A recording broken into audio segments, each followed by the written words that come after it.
Welcome back خواتین و حضرات، آپ دیکھ رہے ہیں لیٹس ٹاک میرے ساتھ انجم رضوی کے ساتھ، اور اس گفتگو میں آپ بھی شریک ہو سکتے ہیں بذریعہ ٹیلی فون. اسکرین پہ نمبرز بھی آ رہے ہیں.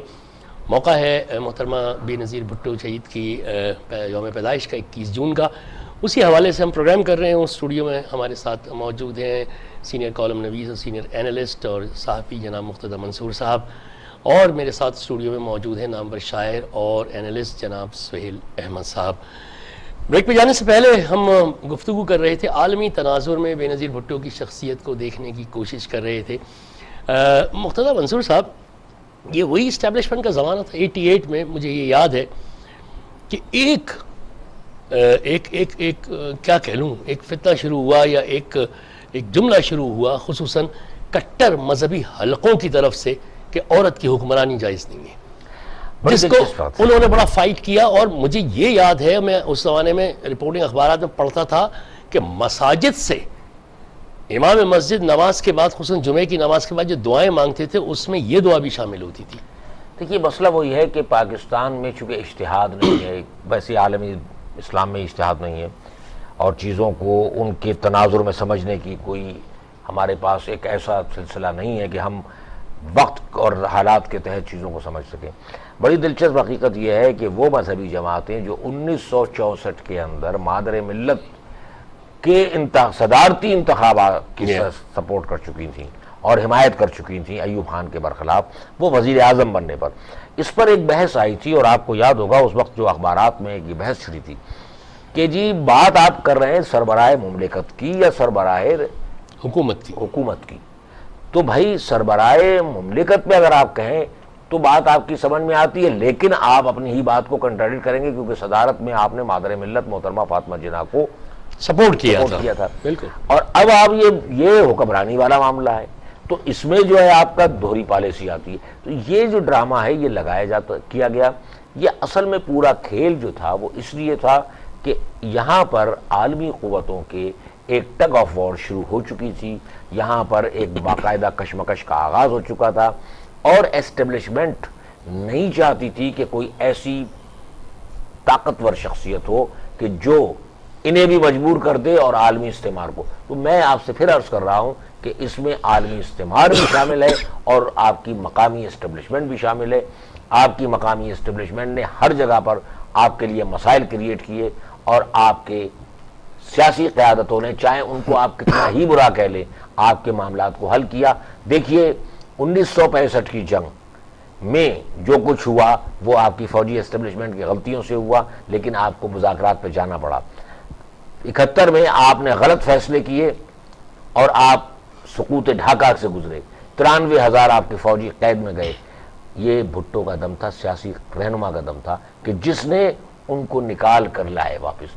اور جب بھٹو شملہ پہنچے ہیں تو بھٹو ایک کمزور پچ پر کھڑے ہوئے تھے، اندرا گاندھی ایک اسٹرانگ پچ پر تھی. یہ قیادت کی یہیں سے تو اس کو شناخت ہوتی ہے کہ انہوں نے کمزور ترین پچ پہ کھڑے ہو کر بھی جو ہے وہ ایسا کھیلا کہ اندرا گاندھی کو وہ تمام شرائط جو بھٹو صاحب چاہتے تھے وہ منوائیں. سارے علاقے واپس کرائے، سارے فوجی واپس کرائے، اور کشمیر کے حوالے سے بھی ٹرمز اینڈ کنڈیشن وہ رکھی. اگر آپ شملہ معاہدہ پڑھیں جو پاکستان کے مفاد میں جا رہا تھا، یعنی یہ اندرا گاندھی نہیں کر سکیں کہ جی اس کو جو ہے عالمی طور پر جو ہے لائن آف کنٹرول کو پرماننٹ لائن، وہ اس میں تو صاف انہوں نے وداؤٹ اینی پریجڈس بھٹو نے لکھوایا اس کے اندر. ایک کالر بھی لائن پہ ہے، ان کو بھی شریک گفتگو کر لیتے ہیں. جی السلام علیکم. السلام علیکم سر. ہلو السلام علیکم سر. ہلو جی السلام علیکم سر. جی سر پنڈی سے رخشندہ کر رہی ہوں. جی بی بی پنڈی سے رخشندہ صاحبہ، جی فرمائیے. جی سر، بڑا اچھا پروگرام آپ کا جا رہا ہے ماشاءاللہ، اور شہید بی بی کو ہمارا بھی سلام ہے، اور وہ پورے ملک کی قائد تھی. لیکن ایک تھوڑا سا دکھ اور جو میرے دل کا اندر وہ بار ہے وہ میں آپ سے شیئر کرنا چاہتی ہوں کہ بے شک یہ لیڈر ہیں، اللہ پائے کہ یہ لوگ ہیں جو 2000 بڑے لوگ ہیں جی، باقی ہم لوگ بھی اسی عوام میں سے ہیں کہ ان کی قربانی، زندگی بھی ان کی ہے، موت بھی ان کی ہے. سالگرہ ان کی منائی جاتی ہے، برسیاں ان کی منائی جاتی ہیں. ہم لوگ زندہ جیتے جی مار رہے ہیں. پانی ہمارے پاس نہیں ہے، گیس ہمارے پاس نہیں ہے. یہ لوگ اعلیٰ تعلیم باہر حاصل کر رہے ہیں. 7,000 میں بجٹ جو اس جمہوریت سے ہمیں خدا رسول کا واسطہ ہے کہ ہمیں نجات دلائی جائے. میں اتنی تنگ ہو گئی ہوں زندگی سے کہ میری کوئی فریاد نہیں سنتا, میرا کوئی مجھے انصاف نہیں مل رہا.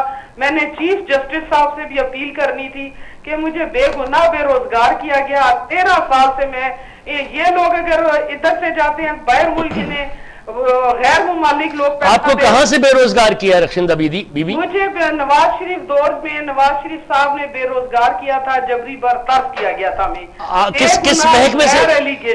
کس محکمے سے تعلق تھا آپ کا؟ یونائیٹڈ بینک میں. میں 8 خواتین کی واحد کفیل تھی. آپ خود سوچیں, اگر ایک بندہ 13 سال کے بعد پروموشن ہوتی ہے اس کی, تو کیا نواز شریف صاحب چیف منسٹر سے پرائم منسٹر خود بن سکتے ہیں؟ بے نظیر صاحب, ٹھیک, میں سمجھ گیا, میں بالکل سمجھ گیا. اس پروگرام کے توسط سے آپ کی آواز میں چیف جسٹس صاحب سے بھی اپیل کرتی ہوں, میرے گھر کھانے کے لیے نہیں ہے. اگر میں نے ٹی وی لیا میں نے قسطوں پہ لیا ہے, فریج لیا میں نے قسطوں پہ لیا. میں ایک ایماندار ایس پی کی بیٹی ہوں, میرے گھر رشوت نہیں ہے, میرے گھر حرام نہیں ہے. مجھے کوئی روزگار نہیں مل رہا, مجھے قرضہ نہیں ملتا کہ جی آپ جاب میں نہیں ہیں, آپ کا بزنس نہیں ہے. اور اربوں روپیہ نیشنل بینک کے صدر نے ٹھیک, بالکل, میں بالکل آپ کی بات سمجھ گیا. بہت شکریہ ٹیلی فون کرنے کا پنڈی سے. یہ رخشندہ صاحبہ ظاہر ہے ایک متاثرہ خاتون ہیں جو کہہ رہی ہیں کہ یونائٹڈ بینک لمیٹڈ میں تھیں اور نواز شریف کے دور میں جبری بھرتی, وہ جبری برطرفی کا شکار ہو گئی. اور ظاہر ہے جو ان کے مسائل ہیں وہ ہر پاکستانی کے یہی مسائل ہیں. تو ہم تو اس فورم سے یہی کر سکتے ہیں کہ وہ جو ارباب حل و عقد ہیں وہ بھی خدا کے لیے دیکھیں ان خاتون کی طرف اور ان کا مسئلہ حل کرنے کی کوشش کریں. گو کہ ہر دوسرا پاکستانی جو ہے اس میں گرفتار ہے, لیکن جہاں اگر مدد ہو سکتی ہے اور اگر کوئی اس کا نوٹس لے لیتا ہے تو ہم بہت شکر گزار ہوں گے ان کے کہ ان خاتون کی کوئی نہ کوئی مدد کی جائے. اچھا مقتدر منصور صاحب, اب پروگرام بس ختم ہونے میں کچھ ہی دیر ہے. آپ کو یہ تو علم ہے کہ سہیل احمد بہت اچھے شاعر ہیں. جی جی بالکل, بہت عمدہ, بہت اچھے شاعر ہیں, خصوصاً نظم کے بے انتہا اچھے شاعر ہیں. بلکہ نون میم راشد کے بعد ایک مقام دیتا ہوں میں ان کو. سہیل صاحب کو یہی نقاد بھی یہی کہتے ہیں کہ وہ جو ایک نون میم راشد کا سلسلہ تھا نظم کا, اس کو تصور. سہیل احمد کی ایک نظم ہے روشنی. آج بے نظیر بھٹو صاحبہ کی شہید کی یوم پیدائش 21 جون کے حوالے سے اگر وہ نظم ہم ریکویسٹ کریں اور روشنی اور ذرا سنیے اور اس کے مصرے سنیے, تو آج کی تاریخ میں جس شخصیت کے متعلق ہم بات کر رہے ہیں بہت سامنے آ جائے گی. حالانکہ یہ نظم انہوں نے بہت پہلے کہی تھی, بے نظیر کی شہادت سے بھی بہت پہلے کی نظم ہے یہ آپ کی, لیکن آج کے تناظر میں اس نظم کو اگر آپ اجازت دیں تو میں ریکویسٹ کروں سہیل صاحب, خوشی ہوگی اس بات کی. سہیل صاحب بسم اللہ.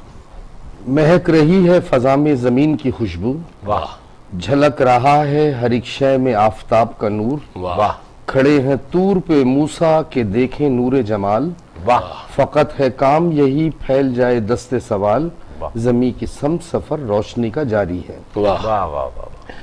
گما کسے تھا کہ زرتشت لوٹ آئے گا, واہ, اٹھا ہے شور یہ بستی میں کوئی سائل ہے, وہ جس نے گھور کے دیکھا تھا ساری کرنوں کو, سمیٹ لائے گا سورج کو اپنے دامن میں, زمیں کی سمت سفر روشنی کا جاری ہے. واہ, یہ جگمگاتے ستارے وفا کا پیکر ہیں, یہ رات اہل نظر سے خراج لیتی ہے. یہ جگمگاتے ستارے وفا کا پیکر ہیں, یہ رات اہل نظر سے خراج لیتی ہے. جو لوگ سوتے ہوئے جشن شب مناتے ہیں, کیا بات ہے, انہی سروں پہ قضا تاج کو سجاتی ہے. زمیں کی سمت سفر روشنی کا جاری ہے. واہ, واہ, واہ, صداقتیں جو ابھی ماورائے فطرت ہیں, واہ, صداقتیں جو ابھی ماورائے فطرت ہیں, نشاں ملے نہ ملے آسمان زندہ ہے. واہ, جو رقص کرتا ہوا دار تک چلا جائے, اسی کی خاک فلک تک دھمال کرتی. واہ, کیا واہ, بات ہے, کیا بات ہے. زمیں کی سمت سفر روشنی کا جاری ہے. ہے. یہ زندگی ہے امانت حسین خوابوں کی, یہ تیرگی کا تصور خزاں کا دھوکہ ہے. لباس سیتے رہے اور برہنہ ہوتے گئے, بڑے کمال سے محنت وصول کرتے رہے, زمیں کی سمت سفر روشنی کا جاری ہے. واہ, فلک اٹھا نہ سکے گا شریک وحشت کو, بجھا سکے گی نہ ظلمت یہ آگہی کے چراغ. جنوں کا تیز سفر علم کی ہدایت ہے, قلم کی نوک سے تلوار کو شکایت ہے. زمیں کی سمت سفر روشنی کا جاری ہے. واہ, قلم کی نوک سے تلوار کو شکایت ہے. واہ, کیا کہنے ہیں. واہ, واہ, واہ, کیا کہنا ہے؟ آپ نے دیکھا مقتدیٰ منصور بہت صاحب، عمدہ، اور یہ حسب حال ہے. حسب حال ہے. میں نے یہی کہا تھا آپ سے کہ جب نظم شروع ہوگی کہ یہ بات بھٹو صاحب جس طرح سے سج دھج کے ساتھ پہنچے تھے سر مقتل ہی کہنا چاہیے کہ پھانسی کے پھندے تک، یہ جرت ہر کوئی نہیں کر سکتا. اور یہ بھٹو کے ہی خانوادے کو یہ اعزاز حاصل ہے کہ انہوں نے پھانسی کے پھندے سے لے کر اور لیاقت باغ تک کا سفر صرف خون دے کر، کوئی اور قیادت ایسا نہ کر سکی.